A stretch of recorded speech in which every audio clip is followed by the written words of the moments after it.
Namaste, friends. It is Sunday, 8 p.m. Indian Standard Time, and we are back with our Virat Hindustan Sangam social media channel of Words of Wisdom, Gyan Ganga. And we have a very interesting episode today, that is the episode number 176. And our topic of today's discussion is on a new book written by Bhairavi Jani, Miss Bhairavi Jani, and the book is titled Highway to Swades, Rediscovering India's Superpower. And in the next 1 hour, Dr. Swami and Ms. Bhairavi will be discussing this book. I will give you a brief introduction of Bhairavi Jani. Bhairavi Jani is a successful logistic and supply chain entrepreneur, a social development enthusiastic, a nature lover, and a committed philanthropist. Bhairavi has been listed amongst India's 25 Power Woman by India Today and has been featured in the Sri Shakti by CNBC, Awaz and Young Turks by the CNBC TV 18. She was recognized as a supply chain maven by Business Today.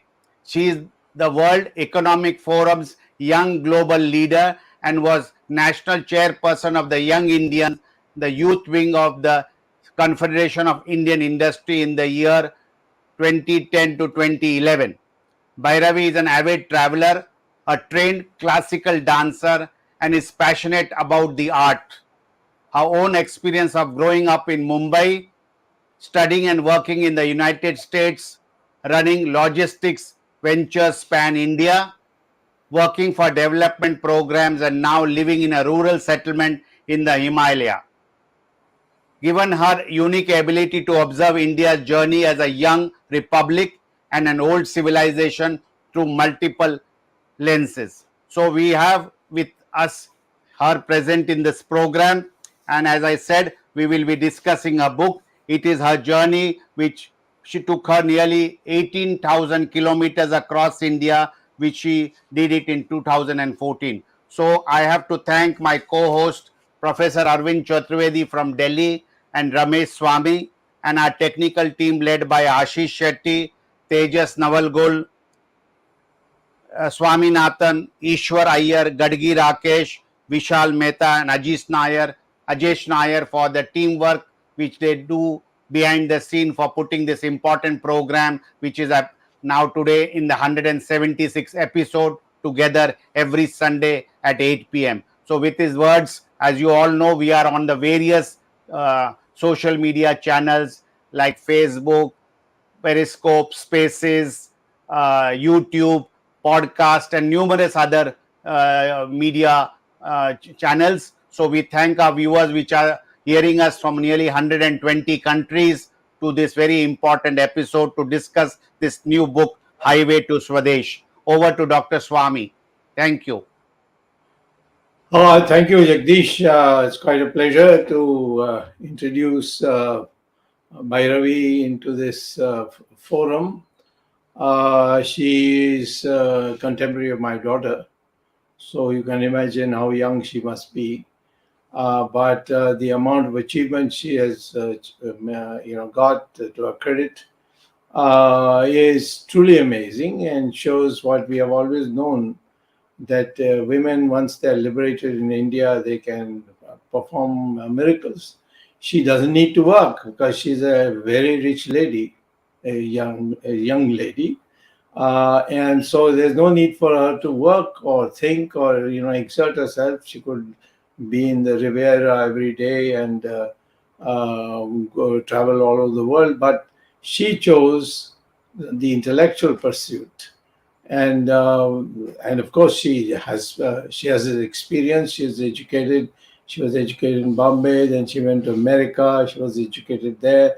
Then she worked there, and then she ran companies.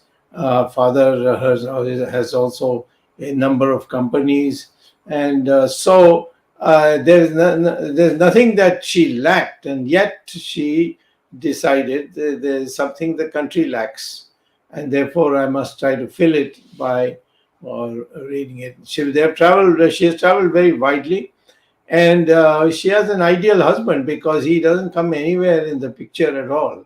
although he is an extremely intelligent man. I've met him, probably one of the most well informed persons I know, very well connected, and so. But he doesn't come in any way to obstruct her, but he promotes her, and therefore I think she's literally made for this activity, for bringing to us new concepts about about India, which is an ancient civilization. So let me make two more comments and then hand it over to her.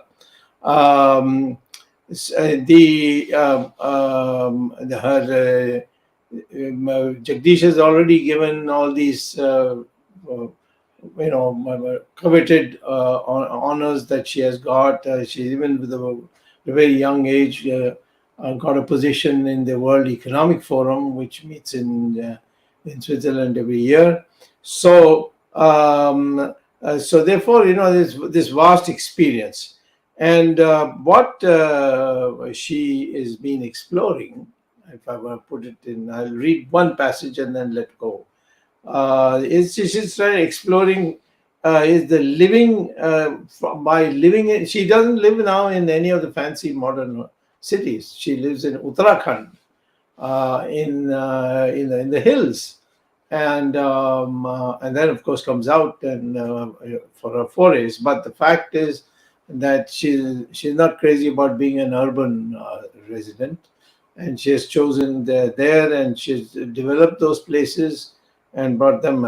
So on the edge of the Himalayas, she has a house there, and she lives there, and she writes her books there.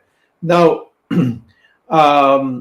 I would say that the best description of this book, which of course she should herself tell us about, but there's one paragraph I couldn't resist, I must read out, which is on page 346, where she says that the triumvirate of liberty, equality, and fraternity is a unique feature of our Constitution.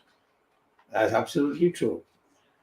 And it's a tribute to the power of the community deeply seated in Indian society. I mean, instead of giving it to Jawaharlal Nehru or somebody like that, she has squarely said this is because of the people of India. The Indian way is the collective way, but it's only possible to enjoy this commune when the power of the community deepens social democracy through equality and enhances political democracy through individual liberty. Beautiful. One challenge that will be to build a new model and seed a system of constant innovation for organs and institutions that can enhance our power of the community. So this book is really basically structuring that, and she's covered a very wide ground. It's about 400 pages, and we are very grateful to her that the very first request she immediately agreed and agreed to and suggested a date, which was a very short date. I only met her 2 weeks ago again. I mean, I know her because she's my daughter's friend, so I've met her many times. I've all my previous times when I met her, she was full of wit. She was caricaturing so many people whom I didn't like, so I enjoyed that wit. But now I've seen that she's also truly an intellectual. So, and over to you, Bhairavi. Bhairavi itself is a tremendous name from our scriptures. So, best wishes to you. Let us hear you. Namaskar, Dr. Swami, and everybody else. Thank you for this amazing privilege. I'm very glad that you find parts of the book reflecting some of the thoughts that leaders like you have articulated over the years. The idea I wanted to write the book was that I really felt in 2014, I got in a car, there was an Indologist, a rally driver, and a cinematographer, and we went around the country during the general election time because I wanted to understand how people were making their economic choices and livelihood choices. But what I ended up discovering was much more than economic and livelihood choices.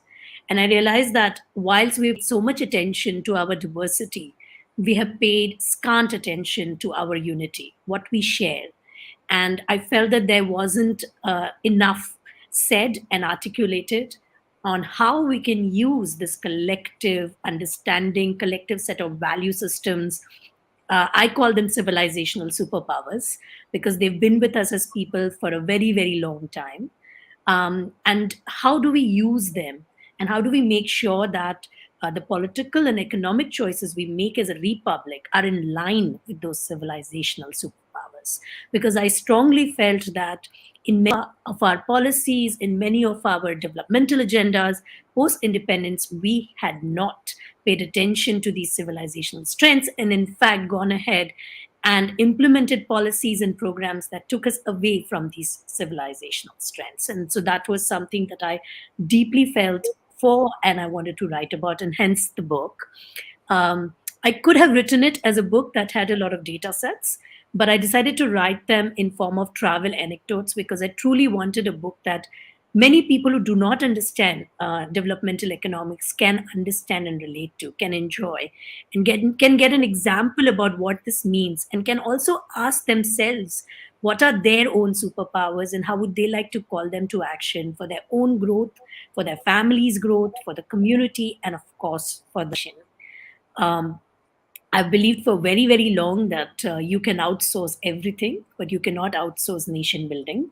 Means that no matter how murky things could be, how difficult things could be, how unpalatable they could be, it is we who will have to basically pick up the oars and draft the republic forward in the flow of the civilization.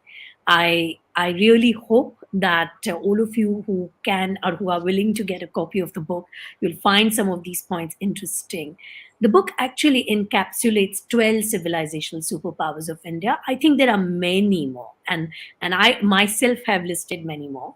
I chose these 12 for two reasons. One, I find them time relevant. I think it is important to talk about time relevance, especially when you're a civilization that is that old, because you have to focus on things that matter also in here and now.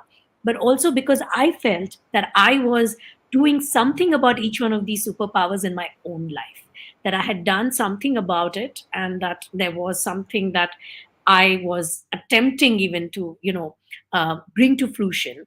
And those were my two kind of reasons and conditions for choosing these two. And I want to just take you all through each of the superpowers and try and get you to understand what was the reason for connecting these dots. And so the first superpower, of course, I chose to focus on was power of enterprise. Enterprise comes naturally to me. I'm an entrepreneur by profession, so it was a sort of a soft landing to start with. But I also felt that we have had immense power of enterprise in our people, and it's not just enterprise in terms of what we know today, the Silicon Valley startup kind of ecosystem, but entrepreneurship in terms of how our people are, how enterprising they are about everything, not just about their livelihoods. Whether it's the tribal women in the Eastern Ghats or young girls in Kashmir or people from the Northeast, I have met some amazing people. The chapter kind of gives their stories and talks about how these people, a young boy from a village in Sikkim, manages to start 38 enterprises by the time he's 27. And what has kept him behind is not his own drive of enterprise, but what has kept him behind is actually the ecosystem, the lack of it that is needed for enterprise to succeed. And therefore, the chapter kind of focuses on what kind of entrepreneurship ecosystem should India build. Should we really copy what has happened in the West? Should we copy what has happened to the east of our country? Or should we actually think of our own model based on our own strengths, and talks about different models of entrepreneurship that could work in the Indian context? How do we build those ecosystems up? And wherever we have built those ecosystems, and however small and micro, whether it's at a sub-national level, at the state level, or even sometimes at a block level, how has that resulted in success? And that's how that chapter kind of outlines the roadmap to how to really harness the power of enterprise of Indian people for India's growth story. The second chapter is an interesting chapter because it's a chapter on power of nature. And had I not thought about it like that, I could have never understood the potential and opportunity India has in carving an agenda for nature positive development. We have 1.4 billion people. That's going to continue to increase. And our land mass is not increasing. It's only 2.4% of the Earth's surface. And in that context, what we do in terms of our development, how climate friendly it is, and how we use the natural strengths of our people becomes very, very important. And I looked around and studied our laws, studied our climate policies. And one thing that stood out to me was that a lot of our laws and policies post independence continued to be anthropocentric in nature, which means that it kind of kept man at the center of the whole natural world or above the natural world. Whereas traditionally, as Indians, we do not think like that.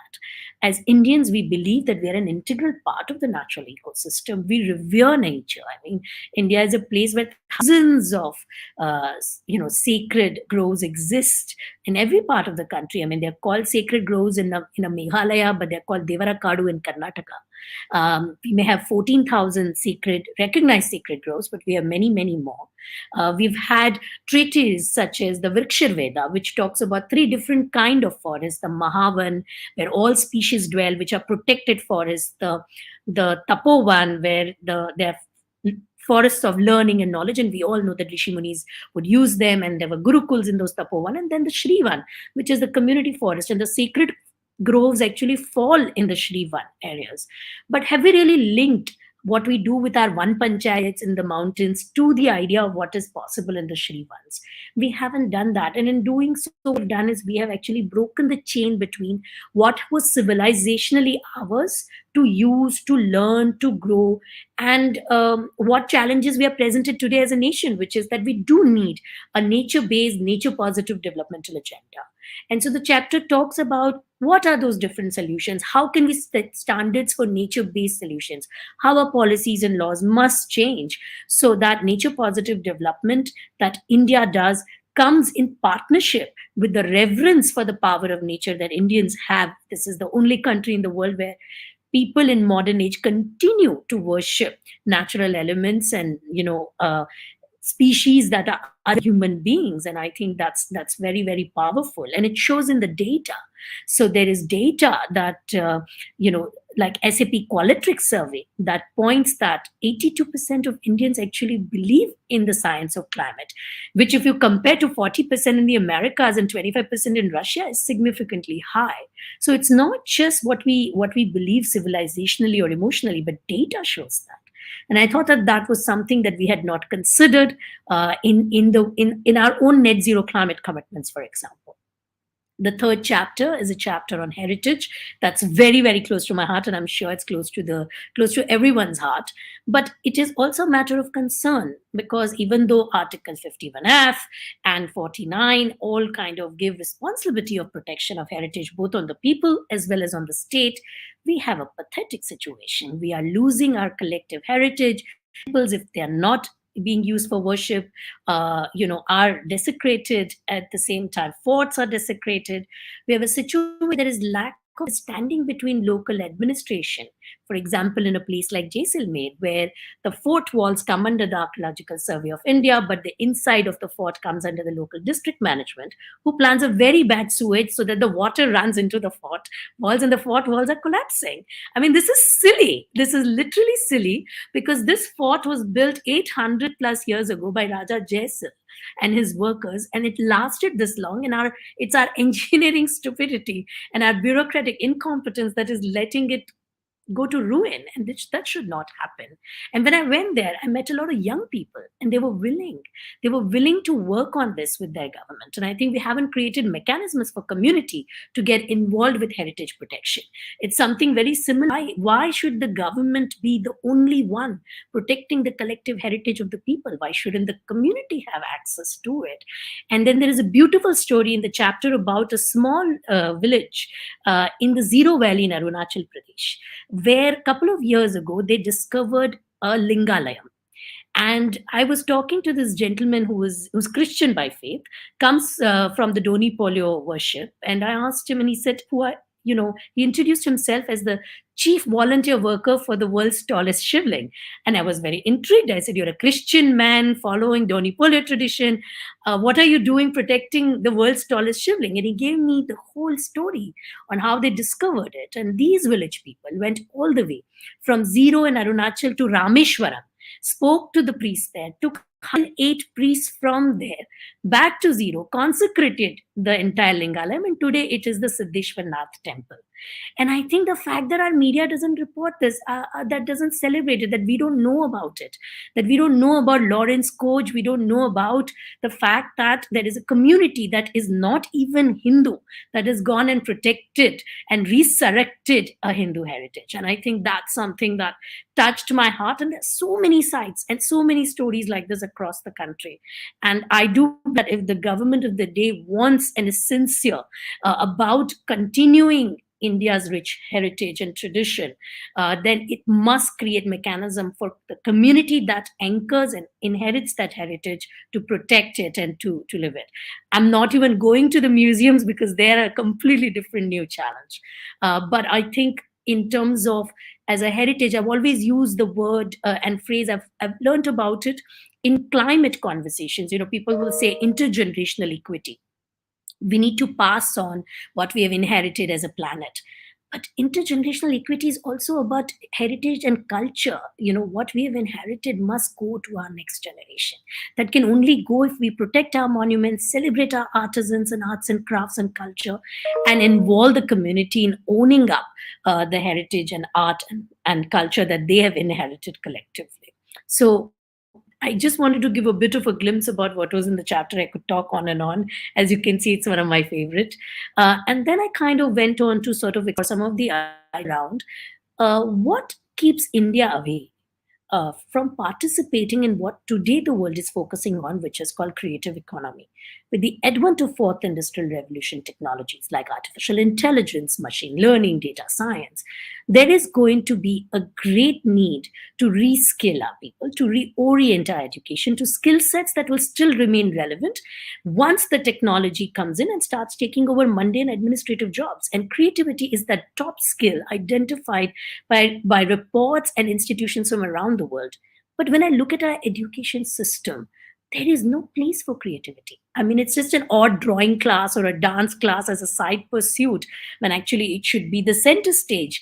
There should be cross-pollination between students from IIT into creative colleges and from creative schools into technology streams.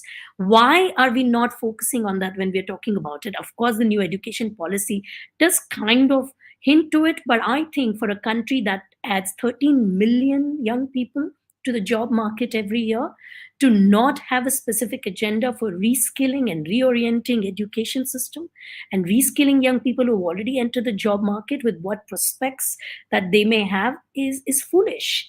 And therefore the chapter talks about that, because Indians by far are one of the most creative people in the world, and the kind of creativity we bring in small things we do, from how we decorate our homes, how we do the rangolis, how we do the koram, how we decorate our trucks and tanks and what not. In fact, there are satras in Assam that institutionalize creativity and creative arts for centuries, and because it was earlier supported, frankly, by the spiritual institutions. The dance and music were patronized by spiritual institutions or kings and queens. And when that has stopped, we have lost that connect of bringing them into mainstream. And of course, the chapter on power of knowledge is very, very close to my heart. When I was in Nalanda, I almost had tears in my eyes. I was walking around, and normally at these tourist sites, you will find a lot of kachra. You'll find a lot of, trash left around. So I asked, and it was a very clean, there was a lot of cleanliness. I couldn't spot a single piece of trash. And so I congratulated the watchman. I said, "Aapne bada acha kiya hai, yahan kaam aap bahut achhe se saaf rakh rahe hain." And he said, today there may not be any teachers here. Today there may not be students here. Today there may not be any books here. But for 800 years, this was a place of knowledge, and I'm privileged that I get to protect it and keep it. And that is the reverence our people have for knowledge. What have we done with that to improve our education system so that this reverence we have for knowledge is used to create a powerful and leadership role in knowledge economy in the world. Today, the rate at which we are going, we will end up becoming knowledge slaves to the West or to the East. And I don't think we should be either of the two. We should be leading with our knowledge. India has always traditionally and civilizationally been a place where people look up, people would come here for the quality of our education. Chuan Sang and so many explorers traveled across the Himalaya to come and study at Nalanda because that was the repute. Why is it that we are not able to create that today?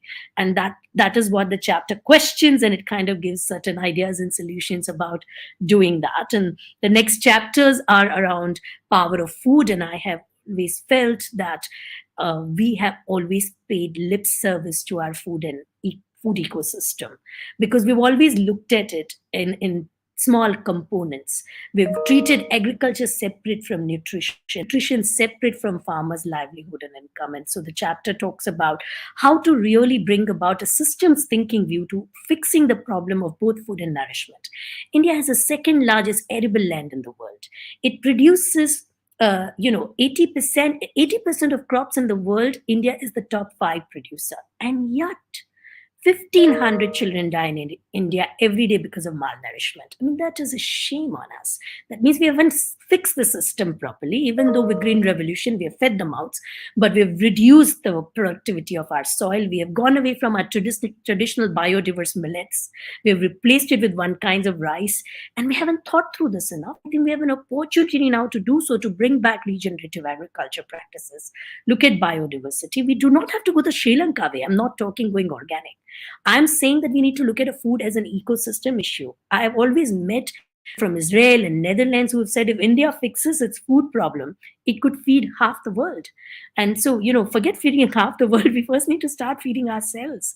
And that's extremely important. I think as far as power of beauty is concerned, traditionally we use beauty as a conduit to divine. And because things were aesthetically beautiful in our public places, they were of course clean. And when that connect of divinity and beauty went, the connect between divinity and cleanliness also went. And therefore, we have suffered so much. But when we look at cities like Indore now, or small villages like Mawling Long, who are able to completely keep their cities clean, because they have brought in back public aesthetics and beauty as something that reminds people of who they are and where they come from. And so that chapter talks about the moral disengagement we have come to accept as people with cleanliness and beauty and aesthetics in our public places. And the chapter on wellness is very, very close to my heart. I almost died last year because of COVID, because I have seen the gap between, as Dr. Swamy said, I live in a little village with 8,000 people. Our community healthcare center does not even have an oxygen, did not have an oxygen plant even that time. And so there is oxygen 10 hours a day. There was no way I would have survived had my family not had the opportunity and the ability. I mean, weather gods were kind, but also that we had the economic wherewithal to chopper me out of there. And I realized the gap that we have kept between our rural healthcare delivery and our urban healthcare delivery. And it surprises me that we are still talking about patients, number of beds, and doctor-patient ratios, whereas we are a nation that has always known what wellness is. We have prowess of Ayurveda, we have prowess of many other traditional medication and approach. We have not done enough to marry it with modern medicine, and we have not looked at a public wellness delivery instead of public health delivery. Because if we constantly focus on disease, then we are always going to be playing a catch-up game. But if we focused on preventive healthcare, we focus on wellness, which we understand very, very well as people and as community, we all have our own different, grandmother's recipes to keep healthy. And if we focus on some of that, we would be able to reduce the stress on our medical system, which today has become full of malpractice, with lots of fake drugs, and it is making a country of 138 crore people unhealthy and incompetent and malnourished. And I think we need to pay strong attention to that. The last 4 chapters are actually a little more abstract. The chapter on assimilation talks about The fact that for a people who were always open to outsiders, who knew how to work with the world, who traded with the world with a lot of bravado and a lot of courage. The Cholas went all the way to Southeast Asia. Traders came on the Malabar coast 3000 BC and ahead. Traders came to Indus cities in 5000 BC. Post independence, this import substitution and export pessimism actually went in opposition to what was really our economic model. And I'm glad for thinkers like Dr. Swami who push for the economic liberalization, because it kind of pushed us back into the direction that we should have gone in, because we are people who know how to assimilate with the world. 25 million Indians live across the world, so we know how to do this. And we should have never been so afraid, and we should have not kept ourselves away from that opportunity to participate in global trade flows, and we are till date playing a catch-up game. And what is the change we need to do that? So the chapter talks about that. And of course, how can globalization reach the smallest person in the smallest corner of the country, and what are the solutions for that? In Power of Inclusion, the question is not just about religious inclusion, because I always talk about it with my friends from the West who ask me, are there situations of religious intolerance in India? And my question to them is, do your children get holiday for Eid? Do your children get holiday for Christmas? Do they get holiday for all faiths? Our children do. So you know what? We don't need to teach tolerance. When you use the word tolerance, you are still othering my faith and my way of life as an Indian and as a Sanatani teaches me that there is no need to have this otherness, that everybody is one at the end of the day. The roads we take to get there are different roads, and we recognize and accept that. We don't tolerate, we accept, and there's a difference in that. And I feel that a country that has understood the powerful idea of acceptance, how can we use that to have more inclusion, for example, to economic sense, between genders, for example, because I think the labor force participation of women is falling. And if we know how to really be inclusive, then we should be able to bring those powers to use for other aspects of our economic and social development as well. In Power of Individual, I've talked about the fact that, as Dr. Swami, you pointed out, the individual liberty.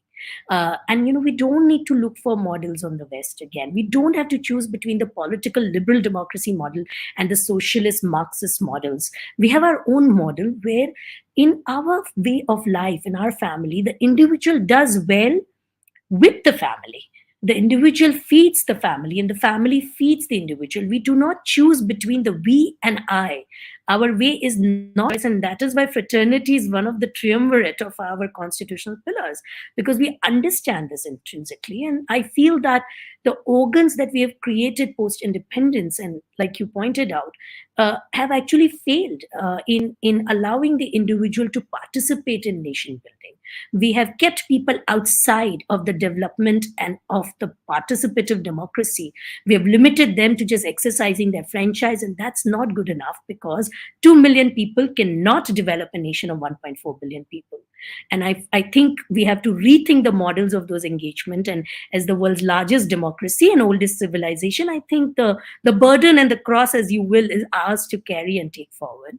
And of course, the Power of Community chapter really talks about the fact that the Indian way has always been the collective way. In fact, in Sanskrit, there is a word called samanvay.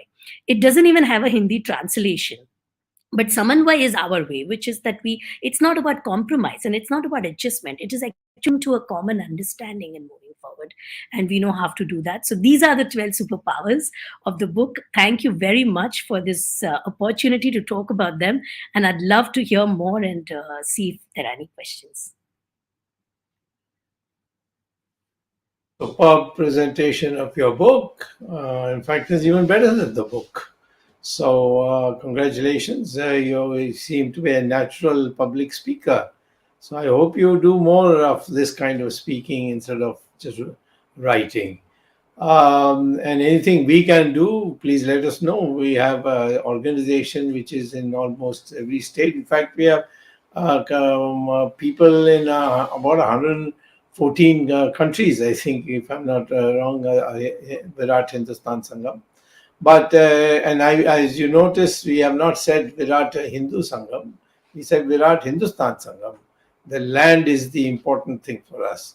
So now I'm going to first ask my colleagues, because this is a fascinating presentation you made. The comments which have come on Ticker been superbly, I mean, it's probably the best we have seen in all our programs so far. And so I'll ask my colleagues, and then towards the end, I will give up a sum up. Okay, Ramesh, would you like to start? Or Yes, Dr. Swami. Bhairavi, and that was an what happened to our professor? yeah, yeah, there Uh, he is. oh, there he There is. he is. Okay, Okay. I thought you had run away. So, Bhairavi, it was an excellent presentation. Thank you. I mean, it's pretty much you pretty much read us the whole book, kind of in a very precise form. I mean, which means you knew, even though it's 400 pages, I think you know what you're talking about. There's only one. I have one question, and I'll have others ask. In your travels, what would you say is a common thread that you saw across the country? If there was one defining common thread, what would that be? I think all the powers were a defining thread, but if I think that there was one that I feel it was common, but I have not seen it in the 80 plus countries I've traveled around the world in, is this ability to welcome strangers with a certain degree of self assuredness. You can only do that when you're sure of who you are. Because when you're not sure of who you are and you're insecure of where you, then you cannot, you will be close to outsiders. And we know many cultures that are close to outsiders.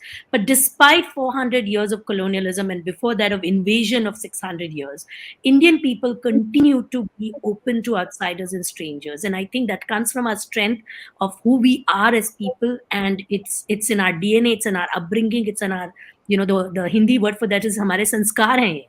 So it is most civilizations in the world don't have this absolute self assuredness of who we are as people and as a family or where we come from, and therefore we are able to talk to strangers without any at all. Yeah, it goes to say that what you said about our Sanatana Dharma, right? Atiti Devo Bhava. And we actually, whether we teach that to our people or not, be in the remotest corners of India. I mean, you go to the northeast or way inside the mount, that concept is still there. How nobody teaches that, right?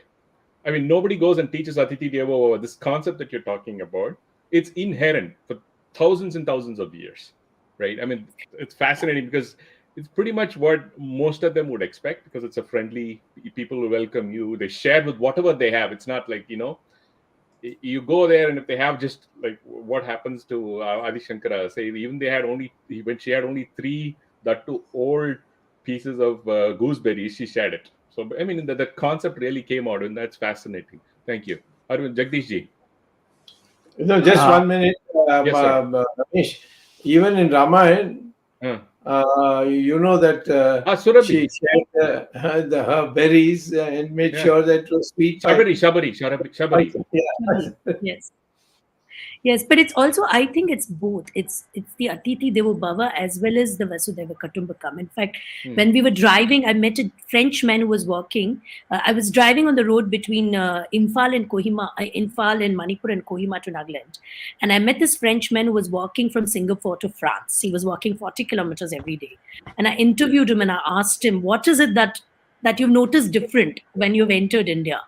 He said it's just the openness, right? Just the welcome. Like you said, the poorest person will give you water and tea and keep you in their home, and not worry about who you were, what faith you practiced, and it. So I think it is both. I think this understanding of basic human dignity is so paramount and so well seated that you see it in every corner of the country. It's not just part. Jagdish ji. Yeah, Bhairavi, just wanted to know, you have traveled not only in India but other parts of the world. So, what is the difference? I know that French thing you mentioned, but other parts of the world. So, what was the difference between traveling in India, which is has less infrastructures, people are poorer, perhaps in the other parts of the world, especially the westernized world. So, what was the difference that you noticed between travel in India and travel abroad? I think when we travel in India, there is a certain degree of, people sometimes would say that you don't find safety net because, it doesn't have the Western infrastructure sometimes. But the biggest safety net in this country is the people. I have gotten lost. I would have almost gotten kidnapped by bandits. It has always been people who will come to help you. They'll pilot your car for 2 to 3 hours on their car to take you to safety. They'll keep you in their homes. I just think that that kind of social infrastructure for a traveler does not exist in many parts of the world. We may be one of the very few countries where it exists. The safety is very, very high for a traveler, and I think it has been that for so many thousands of years. Otherwise, how could all these travelers come to India and walk all the way and come up? So I think it's just the social infrastructure for a traveler is quite strong in this country compared to other countries in the world who may have more modern infrastructure and commute and transportation and kind of hospitality industry, but the social infrastructure is lacking. Yeah, and a lot of the European countries, even though, as you said, the infrastructure is there, you go ask them, they will not respond to you in English. Even though if they know, there are a lot of places like that, many countries in Europe that just they are adamant about how they do it. One question: when you are welcoming people like this, can we say? It's a question to you and Dr. Swamy as well. Is that what, Dr. Swamy, what happened when East India Company came and we have invaders in India? Is this welcoming nature a boon, or or is it a weakness? Well, you go, Bhairavi, then I'll follow up. I think every power has its two sides now. So, you see, we know this, right? Ravan can also write Shiva Tandav Stotram and approach Shiva, and so can Ram. So, I think, but we have to understand the intent. And I don't think it was our openness, but it was the fact that we were not able to be united, which is why the foreigners could divide us. And it was not our openness that got us to be slaves. It was our inability to unite and stand together. And it happened on multiple occasions from the very first time when the West landed on our coast. Whether it was with the Portuguese and Rani Abbaka's time, or it was later in the East India Company's time, I think it was our inability to unite. And I don't think we should make that mistake again. Thank you. Arvind ji, आप पूछना चाहते हैं कुछ? Yeah. Thank you, Bhairavi, for your nice presentation. I think it is one of the best presentations that I've heard in recent times on India, how to describe India, and the 12 superpowers that you have used. For some time, there was some connectivity problem. I lost connection. So I could only identify 9 superpowers that you have mentioned. But anyway, I feel unfortunate that I have not read your book so far. And this is the kind of description which only an author of your caliber can actually describe India. There have been many books on India, but they have been unidimensional or maybe bidimensional. But this book is really multi-dimensional book, which I think everyone who is concerned about development of India should also read. Now, you have mentioned about that this book is, you wrote this book because you did not want to, describe India in terms of data and in terms of figures and charts, and therefore the experience, the narration through travelogue or the anecdotes. One underlining feature of India is, irrespective of people, Jagdish said there are rich and poor people, and there are illiterate and literate people, educated people. The underlying feature of India is basically spirituality. Is that not a very important power itself? And when we talk about, irrespective of whether what attributes, whether it is Atithi Devo Bhava or Vasdev Kutumkam or adjusting with people, you use the word Samanvay. Maybe I'll use another word, Samayojan, and maybe Sanskar. But these things are actually emanating from what I call spirituality, irrespective of which religion do you belong to, which sect do you belong to. And therefore, this is what makes Indian an Indian. And Dr. Swamy has been questioning and suggesting through his writings in last 30, 40 years that we should also focus on what is our identity. And I think maybe these 12 dimensions that we have mentioned somewhere, somehow also define an identity of an Indian. You're absolutely right, Dr. Chaturvedi. In fact, the beginning question of this book and the reason I went around traveling so much is that I asked myself this question, that in the 21st century, what does it mean to be an Indian? And I think the time has come that we articulate that for ourselves. And, therefore the world also stops getting confused about who we are. We are not confused. We've just not articulated it. And I think we need to. And as far as, the it did occur to me there were a couple of powers that I did not write about. The reason being that I couldn't find that there was any gap. I mean, civilizationally those powers have been so strong and have continued to remain so strong, that there was no need for state or any other element to get into it. One was, of course, the power of spirituality. There was power of compassion. In this country, there's so much compassion. Somebody will feed a cow, and somebody will feed a street dog, and those are things that are part of every Indian's DNA.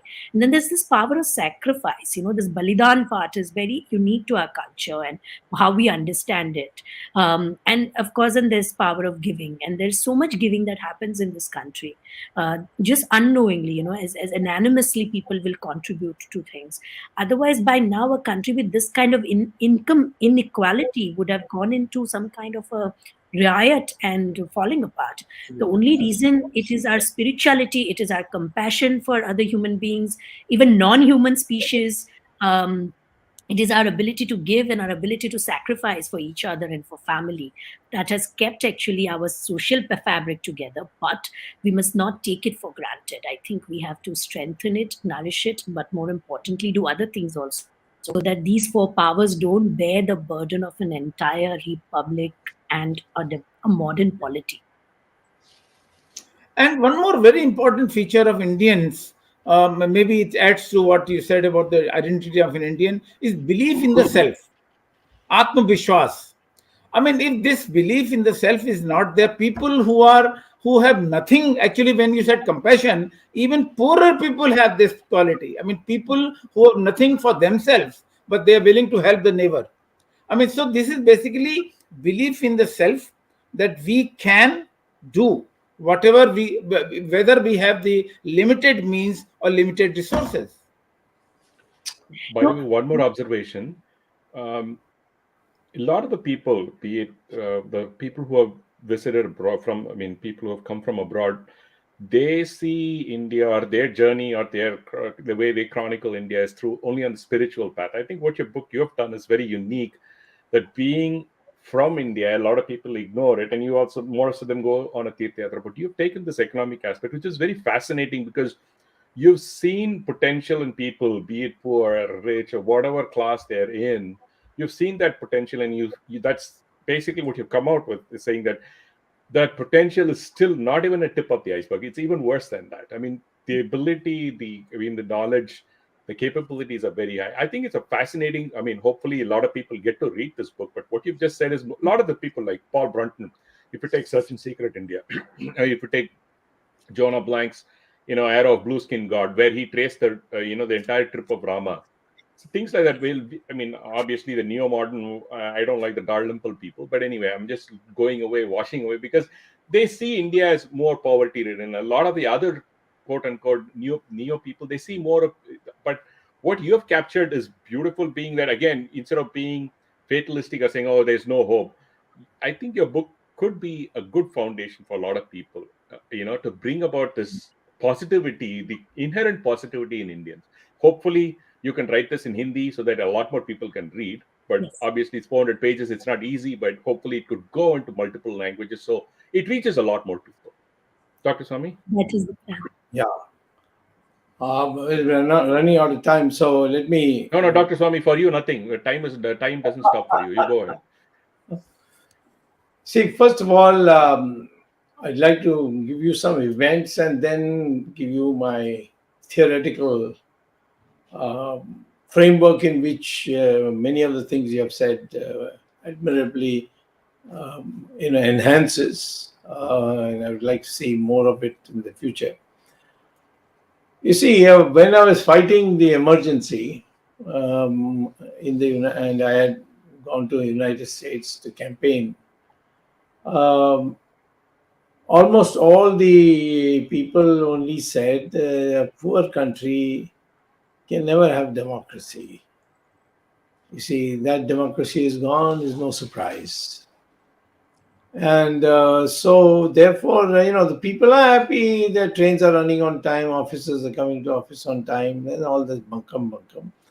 Democracy is really for educated people and not for this vast illiteracy that you have.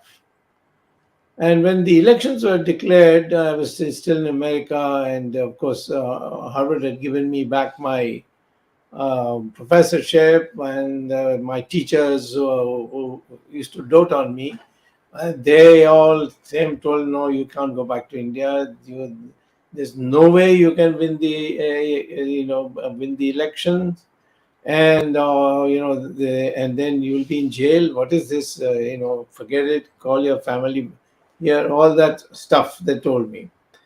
But I don't know. Maybe that the Indian faith. I said no. I'm going. I came back, and when the results came out, the most educated part of India, which knew English very, very well, and they were all Indians, where the Christians also had a tremendous impact, was South India. And they all voted for emergency, in favor of the emergency. They voted for Mrs. Gandhi. Whereas this illiterate mass of North India, UP, Bihar, Madhya Pradesh, they defeated her. Nobody has done that analysis, you see. India got democracy back not because of the educated people, but because of the uneducated people. So somewhere democracy also fits in this Indian psyche. So this is my point number one. Point number two is that Krishna in Gita says that I have created the Chaturvarna. It's got nothing to do with birth. And then in chapter 18, 3 chapters, he says, it is all gunas. If you are a Jnani Tyagi, then you are a Brahmin. It doesn't matter if you are born in a low life family or whatever. But it's something which has got nothing to do. You can be a Brahmin if you are a Jnani and Tyagi. And that's why sometimes they say this, many of the Brahmins get irritated with, so-called Brahmins get irritated with me when I say that Ambedkar was a Brahmin but not Jawaharlal Nehru, which is the opposite of what people think. Now why? Because Ambedkar was a genuine Jnani and he was a Tyagi. He gave up, the West, he went to Columbia University, got a PhD there, he went to London, got his doctorate in law, and then he became a barrister, and then he came back to India, wrote the Constitution of India, which is considered one of the best. And then after that, he contested the Lok Sabha election, but not once, but twice. And he was defeated and lost his deposit because the people arranged in such a way that all the people who came to the booth were stolen by the Congress party. Now, how do you explain Ambedkar? And whatever he has said about partition and so on, and I can tell you that if Ambedkar had not rejected the British proposal that, like in the case of the Muslims, that a separate electorate was given. Muslims could vote for only Muslims, and only Muslim voters the British offered. That was the beginning of partition. Then they went to Ambedkar. Of course, Gandhi went on a fast unto death. And what did Ambedkar do? He said, I don't want any of this. I told the British, I don't want any of this. India is one country. But did we honor him? Did we honor... so somewhere the kind of mental preparedness which Macaulay said should be created, make us think as brown Englishmen. that is something that has to be taken out. And that is what needs to be removed. I also would like to tell you that one of the persons who was a real intellectual but was killed was Dindayal Upadhyay. Bajpayee never talks about him, Modi doesn't talk about him. But he wrote in his spare time. He was actually an organizer. So then he became party president and then he was killed. And it's a scandal that the inquiry was never carried to its logical end. But anyway, he wrote a thin book called Integral Humanism. And I took it up. I wrote big volumes on it. There was a show. There was one of our emergency fighters in America called Mehta, who then held a seminar. We tried our best, but it never got off. I tried this with our government that make this as a compulsory reading. You can have Marx. I don't mind you teaching Marx or any other rubbish, but teach that integral humanism. And what did integral humanism say? That integral humanism says that the pursuit of material prosperity has to be blended with spiritual advancement.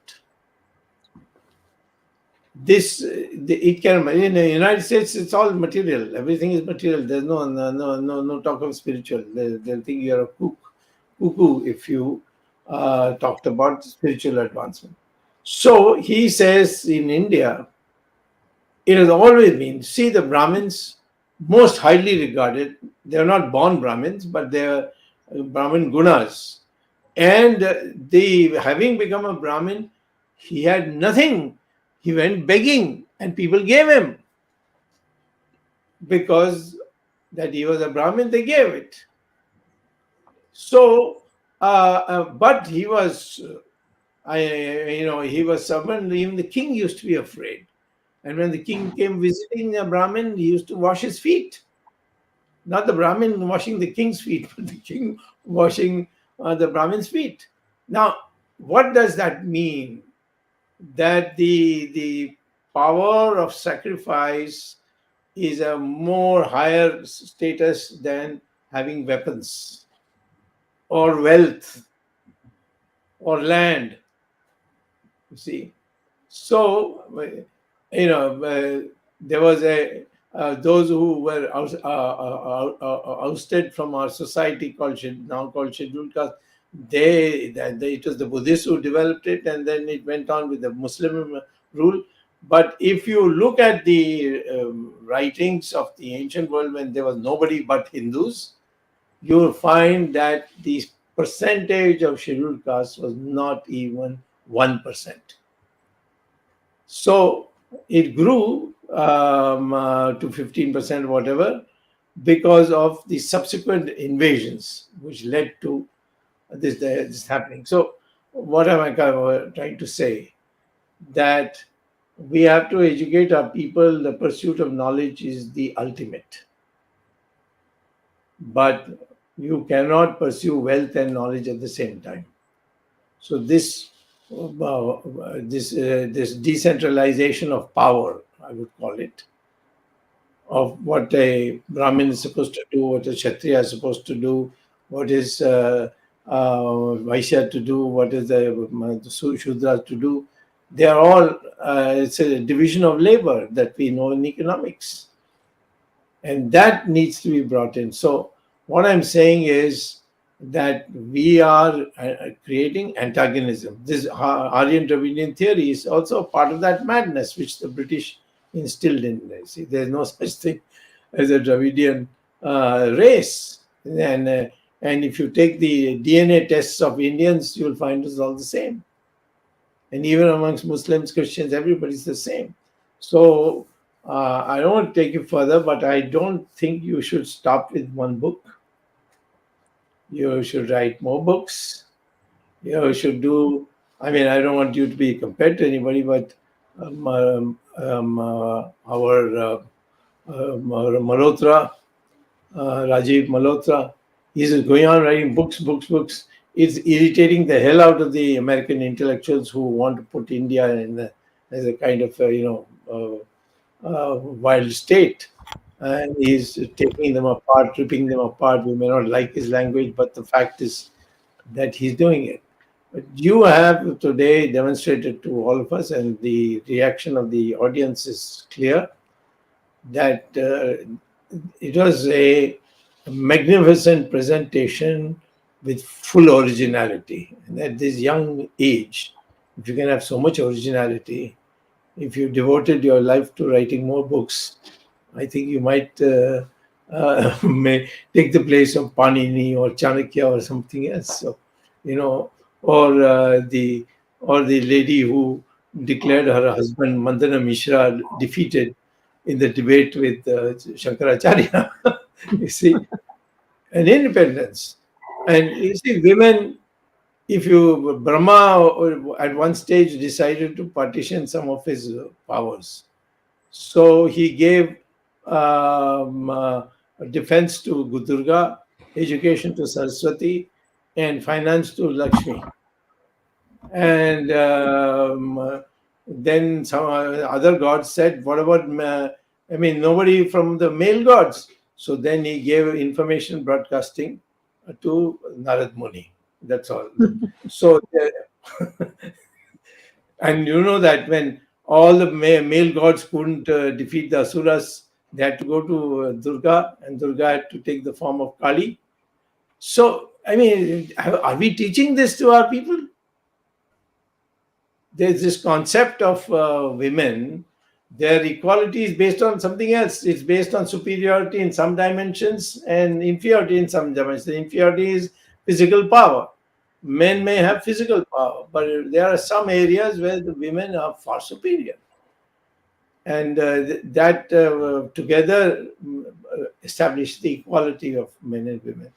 So these are some of the things that have to come. So we await your next book.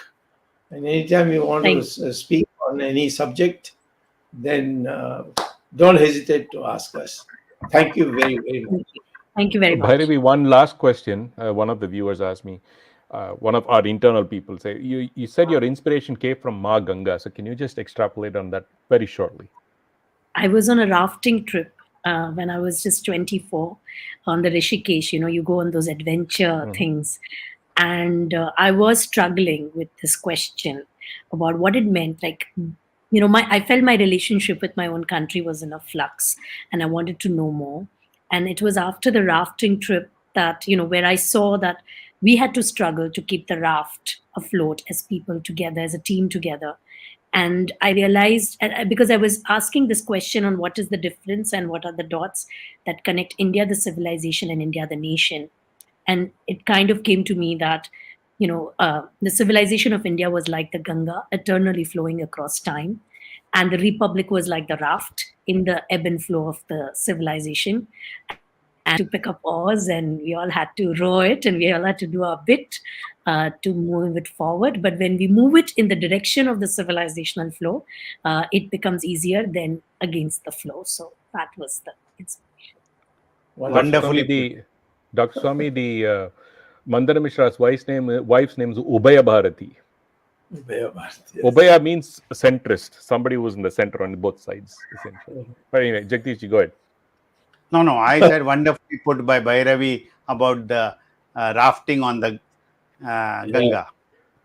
Arvindji, Actually, before Arvind comes in, I have to ask a last question, which is something directly related to you. Number one, what made you undertake this journey of 18,000 kilometers? Number two, related to that, what then made you write the book? And the third question is, being a woman, traveling all over the country, how did you manage it?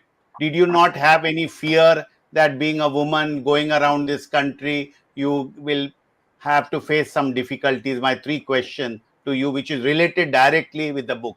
Why did you undertake the journey? Why did you write the book? And third is, did you not feel it was a challenge to travel across this country? So I'll answer the third one first and then go to the first two. Actually, it was easier traveling as a woman because, something about, a lady, when she comes and, folds hands and says hello, people just open up faster. Women generally, right? If you want to interview them, they'll see another lady and they'll easily talk. But, to men, they'll be like careful. So I think it helped us more than anything else. I do wish the toilets were better across the country. Some states have good toilets and some don't. And I hope that we improve on that significantly, not just in household level, but public toilet system really needs to improve. But apart from that, I did not feel unsafe at all. I have to honestly say this. So I felt extremely safe and extremely taken care of. In fact, because there was a lady in the car, the people we met were even more sort of careful and sensitive. So I know that we keep hearing of cases and that happens in every society, but I did not encounter it. So I have to be honest to my own experience. Why did I decide to take the journey? In 2011, actually, I sold two of my businesses and decided to come and set up a foundation called India at 75 Foundation under the Confederation of Indian Industry. This was a foundation set up on the idea of India at 75 that was first given by Professor C.K. Prahlad from University of Michigan at India at 60 celebration. And that was the first time I think I full time brushed my sort of my brains and my time with development, and I understood that there were certain things that were right and certain things were very wrong in the way we ran our governance system. So when I got done with my full time role, I had these questions about what people used to always say in the consultations, that, oh, we don't think our country understands us, like our government doesn't understand us. And I would see good government programs also fail sometimes, and I wanted to understand what was this communication gap, what was this bridge that was missing. And that was the reason. So I wanted to understand how people made choices. And because it was general election time, Indians are very vociferous during election. So it was the right time to get on the road and ask people how they made their choices, what were they lacking, how are they going to make their political choices. And it was fascinating the kind of clarity had. And as I said, what I discovered that there are when you go to a place, you travel once and you come back. But when you travel the whole country together, realize the common bias so well. And I thought that had not been paid much ode to, and somebody should, in modern language and in modern times. But also that I wanted to kind of say that at the end of the day, the superpowers that we have are not of one particular political party or one particular dispensation, whether at national or at state level, but they belong to the people of India. And I think we must not discount the people of India, and that's why I chose to write the book. Thank you. Arvindji? Arvind? Okay, thank you for such a fascinating discussion on Indian culture, issues related to Indian culture, your journey through this.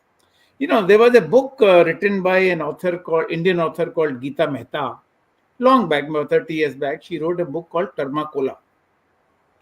And in one of the interviews, person asked her that, how did this thought of writing this Karma Kola came to you? So she said she was in a cocktail party and she was circulating herself among the people who were attending, but that is the cocktail culture. And the idea of writing Karma Kola came from there because people were asking questions about India. So then she said in the answer that best damn piece of circulating I ever did. So let me just compliment you for the best damn piece of rafting you ever did in Rishikesh, because that gave you an idea about this book.